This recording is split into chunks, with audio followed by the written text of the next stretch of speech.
Welcome to Speakeasy, a Nuff Said podcast. I'm Hayley Nicholson, owner, event content specialist at Nuff Said. And I'm Jenny Arnau. I'm a conference producer who specialises on sustainability content. And on this episode, we're going to be talking about slides and PowerPoint and all those beautiful things. And from the get-go, I will say I am a hater of slides. But Hayley, you're quite passionate about this. So I love a good, what was it? I love a good presentation PowerPoint. I love seeing content come to life. I've had many nightmares over PowerPoint slides. I mean, I think first thing, actually, I will say is PowerPoint, Microsoft PowerPoint is king. I hate Keynote. I don't like to present from Canva. There's a couple of other ones out there, different services. My absolute pet hate is when I get sent a PDF file. Agree. I know we can convert. I know that we can convert, but it's never exactly right. Yeah. There is a title that shifts to the left. There is an image that gets completely distorted. Just PowerPoint is tried and true. And in all honesty, I ain't got time for that. I don't have time to change your PDF into a PowerPoint and make sure that it's up to your standards. And formatted. It is tricky. It is really tricky.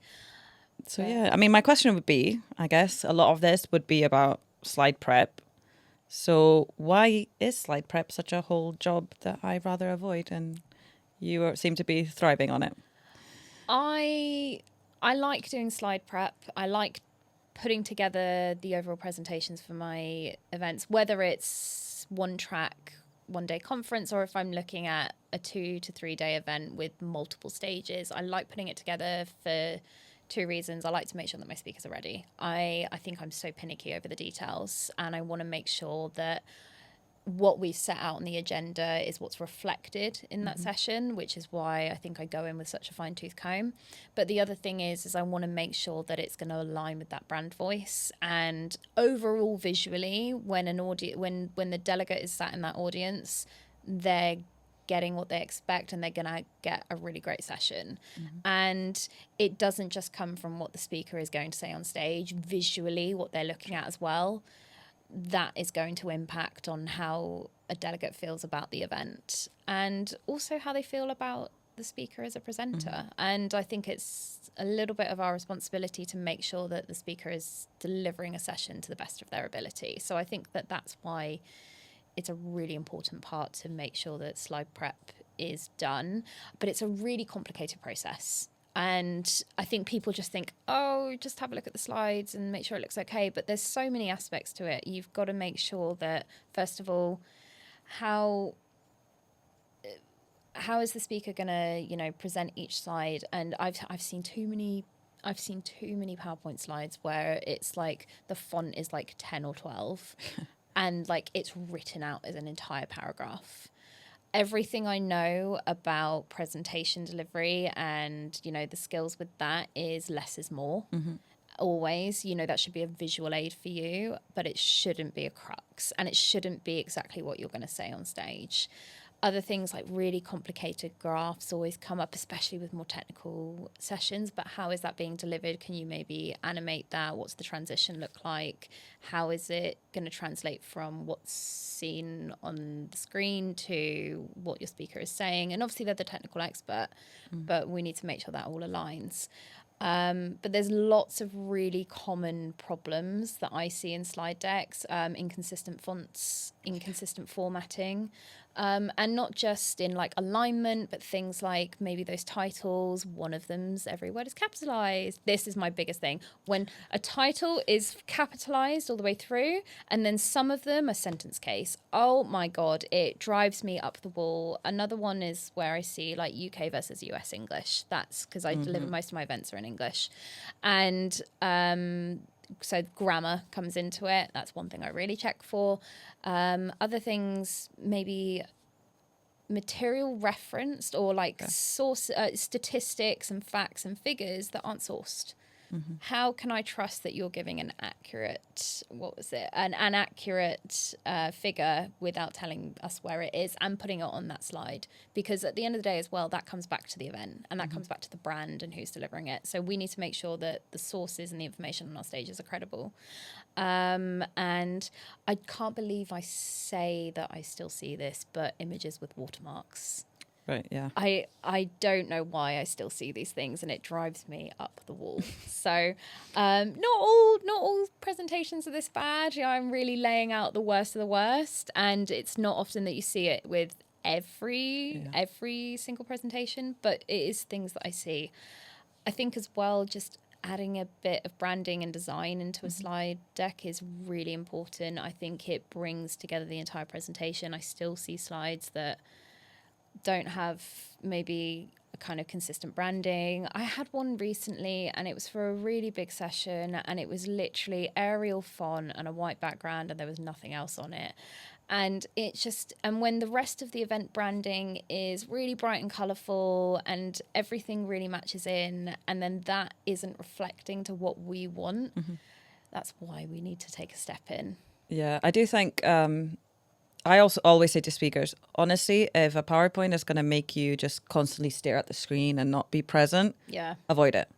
Because PowerPoint is there, or the slides are there to enhance your performance. Yes. And sometimes I do think, I've seen you talk about it and you're fine, but the second you are relying so much on what the slides are saying, that speaker is kind of losing themselves. I will say, actually, you know, about the event, I used to do all the sessions with song titles. Yes. And one of my speakers, I caught on, it took me a little bit to catch it, but every part of his slide would have like a song reference. He built it into the session as well. And I was like, yes, that is good. You're following my theme fully, and I'm on board with that. Points to you. That's when they bring the fun into it as well. And let's say it doesn't even... with that, it doesn't have to be all about design and formatting, but also, how are they incorporating aspects of the event into their presentation as well, and going, yes, I'm here. And also, I think the other thing is that that presentation is unique to your event, because there is such a commonality where speakers recycle their presentations across the circuit. Oh, and I've seen other events named. Yeah. On the PowerPoint, I have to be like, oh, the file name. Yeah. Oh, yeah, absolutely. Yeah. What's the biggest heart attack you've had in terms of opening a PowerPoint? I think mine was opening it and seeing there was like 105 slides for a 10-minute presentation. Really, 10 minutes? For 10 minutes. Then I quickly looked and I was like, it's mainly images. And I did raise it to the speaker. I thought, heads up, you do only have 10 minutes. Fair enough. The speaker went through 105 slides in 10 minutes. God, it's like that song, We Didn't Start the Fire. And, like when he's going through each individual phrase, it feels like that. And that clicker is getting that clicker was getting its battery used on site. I'll tell you that much. Even the AV team were surprised. We all were a bit like, fair enough. And he kept to time. Stuck to time. So well done you. I think one of the biggest heart attacks I've had on a slide deck that was sent over was that it was 3 gigabytes of data, and typically I would say a presentation would be anywhere from 50 to maybe 300 megabytes. Yeah. I would say on average. They really, when it goes over 500, and I'm like, oh, there's a lot of info in this one. When it gets to 1 gigabytes, I'm like, okay, you've got video embedded, you've got a lot more into this, but 3 gigabytes. That's a lot. It took, I genuinely think it took about 40 minutes to download this one thing, because my download speed was not very great. I think I was in office at this point. I literally couldn't do anything else because I was scared that if I started doing other work that the download wasn't going to happen. Yeah. And that's a problem. Yeah, you've unlocked my trauma there. I've had a similar story. So yeah. I think at that point, the always recommendation is if you've got videos like that, then please send them separately so we can have them on backup, because my biggest fear is you've got a video embedded into a PowerPoint and then it doesn't work. And then the speaker's standing on stage looking at us and AV going, what's going on? Honestly, at that point, I would say it's your duty to come to the event way earlier, go to my AV team before the event starts and go and check it, because you've decided to complicate things and it's under your responsibility. And it's not that video complicates things, but it requires an extra step. Yeah. And it's always because we want to make sure that the sessions are delivered to the best of the ability, and we want it to run smoothly. And so while we seem like we're fretting, it's because we've been there when it's not worked. Oh, we've been when that person's awkwardly on stage, and now you'll see this video, and they're looking at us, and we can't do anything. We're just going to the AV team, like, please make it work. Press play. And I mean, it comes to the high pressure of what we do at the end of the day, because people remember the slip ups. I'm not the biggest fan of this process, but at some point you're going to get feedback. So what is the art of feedback, would you say? I think for me, it's, a lot of the time I work with a lot of industry speakers that maybe they're business owners, this is their brand, they want to get on stage and they want to present themselves in the best way. Mm-hmm. So I come in almost like saying, I want to make sure that you're delivering this to the best of your ability. Mm-hmm. I think there are aspects of your slides that are great, or the overall structure is fantastic. Let's just refine it. And I send over a list of recommendations, and they make those changes. And then often enough, I end up just changing a few things because I notice small things from, like, maybe it's an alignment or a font size or small things. And I think going in really respectfully and saying, we want this because we want you to deliver this the best possible, and we want it to look good on stage, and we want you to be happy with it. And also, we see this all the time. We look at hundreds of slide decks every year, like thousands, if not, depending on how many events you're running. And we know what looks good, we know what doesn't, we know what translates well to the audience, and we know what colours, structure, font really just doesn't work. And there's so many aspects to it as well. I think there's, from an accessibility perspective, what people can read, how people absorb information. I'm going to do that again. Yep. Yeah. I think that there's so many different aspects to this. I think from an accessibility point of view, how people absorb information, how people learn, and we have that knowledge on what works on stage and what doesn't. So I think we go in with that perspective and just giving a little bit of feedback and saying, just tweak these things. Mm-hmm. I've had some cases where I've had to say, I think we need to really rework this. I don't think that this is going to translate very well. Honesty is the best policy. I'd honestly rather come across as the bad guy and say we need to redo this, because it always comes down to, I want this to look best on stage. Mm-hmm. One of the best things that I've done recently is, and more events, is I'm working with a presentation designer or a graphics ops to specifically work on improving slide presentations, which is just awesome because it's so time consuming as well, especially when the point that you get those slides is, and we'll talk about this a little bit more, but is in that week before the event. Nobody is sending slides 3 weeks beforehand. Nobody's sending 2 weeks. You're lucky if you get it within 10 days. You're lucky if you get it within a week, honestly. And it is an absolute nightmare. So you've got a real time crunch point to get all of this turned around. But you're also prepping to get on site. Mm-hmm. Get the running orders ready. Work with AV. And brief all your speakers. Send out their packs. Brief the rest of the team. Get your hosts and your moderators ready.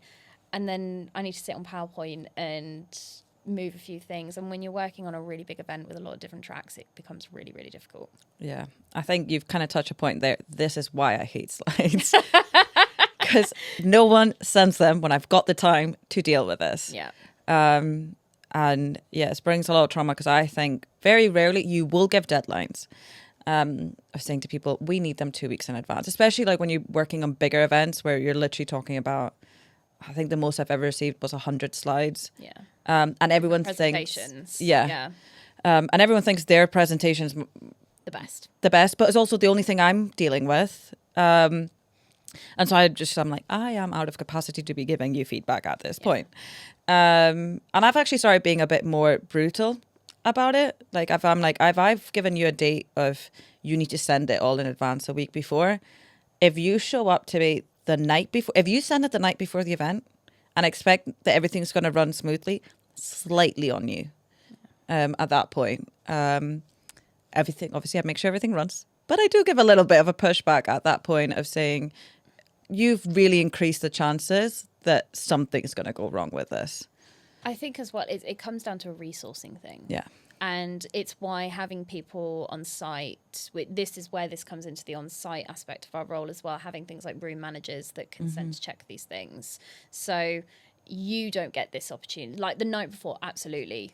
We do not get the time to fine-tooth comb these presentations. So we need to send it on to AV, and then we say to her when we get to on-site, room managers check it over. But again, they're not doing those fine-tooth comb checks. They are quickly having a look over, making sure that it makes sense, that nothing's gone a bit skew-if, and that it's going to run any embedded material, video, audio is going to work perfectly. But they're not going to check the finer details. No. And yeah, it's a massive job. It's a massive undertaking. And I think that's where, as I said, I think it's a resource thing. I think that is an entire role in itself, and not even, you've got the designer to do the checks, but I think there's even a point to have somebody that just reviews content, and that is their only job. Even I wouldn't encourage having it on the day, because I recently did an event where we were taking updated decks on the day, and I mean we tried to enforce within a 2-hour rule of your session. I just went out the window once you're on site. You want to make sure that everyone's getting the right content across, but those finer checks just don't happen in the couple of days before the event. It's why we pressure for get it to us in plenty of time, and we can make those recommendations then. Yeah 1000%. Yeah, slides, lots of nightmares. I don't know, do you get that? Before an event, I have definitely had nightmares about like slides not working and things not being, the AV team not having it. I don't know if it's my own kind of issue. I think I always laugh at file names. Yeah. When I get final _V3 _ this is the last one, basically. And the reason that I laugh at that one is because I have no idea what the presentation is when I look at it. I'm like, wait. Or they've sent it 3 times to you, so you can't figure out which one is the final, but really final slide that they want. Or, yeah, like you said, final version 3, but there's 7 different versions of version 3, and it's absolutely mind-boggling. And so you just put your name, like not even your session title, just put your last name, and please don't put final in the file name, because it's never final. Just a version type, please. Exactly. It's funny because when I talk to other people that are probably outside of our role, and I say that these are the things that keep us up at night, because they do. I'm really sorry, they do. We're sat there going, did I really save the last version? And people go, are you like, really? And like, no, it is really stressful, because I've been there where the wrong slide deck has been on screen, or the wrong video has been on screen, and it has been really detrimental. And people say, what do you mean you're having a content emergency? Content emergencies are real. Yeah, they really are. They really are. Yeah, I've spent many a weekend before an event literally just with PowerPoint. Yeah. We've become quite close at that point. And even my flatmates were like, why are you just constantly on PowerPoint? So I'm like, well, yeah, people like to leave it very last minute. Yeah. And it is an out of hours thing at that point. Yeah. And it does take up all of our time. I think as well, when people say, does it really matter that much? When you've got so many various stakeholders on eyes on us and our role, whether it's first of all the speakers, but then their bosses are first of all watching what they're doing. And then we've got our bosses. And then we've got the head of commercial, we've got the head of editorial, we've got the MD of the brand, we've got the CEO of the organization. There is a lot of eyes to make sure that we're delivering high quality stuff. Yeah, and there's nothing more awkward than literally, I've had it before, of like a person up on stage with their photo, and it might be a woman, and then it's like a male name under it with a different job title. Oh, like on a speaker title card. Yeah. And it's not been updated. And it's not. And then no one in the room sometimes notices it. And then you rush into the room, you see it, and you think, how many photos have there been taken about this? I need you to quickly try and fix that. Have you ever done a mid-presentation PowerPoint update? Who hasn't? I had one once, and it was the brand name, and the brand had actually had a brand update, and they had 2 words in their brand name, and the names had switched. And this was the first event we were doing since the switch, and on one of the slides it had the old version, and it was like a fireside chat, and I noticed it, and I had to what was it, freeze frame, put on something else to like go with the talk that was happening, but then so I could make the change and then switch it back. Because if I just freezed it, made the change and then did it, it would be really obvious that we'd had to do that switch. But having to figure out, okay, what can I put in the meantime and then do the switch. Oh. That's when AV team does become your besties on site, to be know. honest. So shout out to all the AV techs who are great. Oh, all our techies are amazing. I love them. They're always so fun to work with. And they always like, when we come in really stressed and really like, we need to do this. And they're always like, we're good, we're chill. They're the chillest They are the guys. chillest. We're running around really frantic going, what's happening now? And they're just like, we got you. Yeah, Always make besties with the techs. always. Always bring them coffee. I think that's everything I want to say on slide decks for now. How about you? Same. I was hesitant to talk about You slides. literally, it's your least favourite subject. So, and I was like, we're going to do this. So, thank you so much for joining another episode of Speak Easy. I'm Hayley Nicholson. I'm Jenny Arnau. And we'll catch you next time.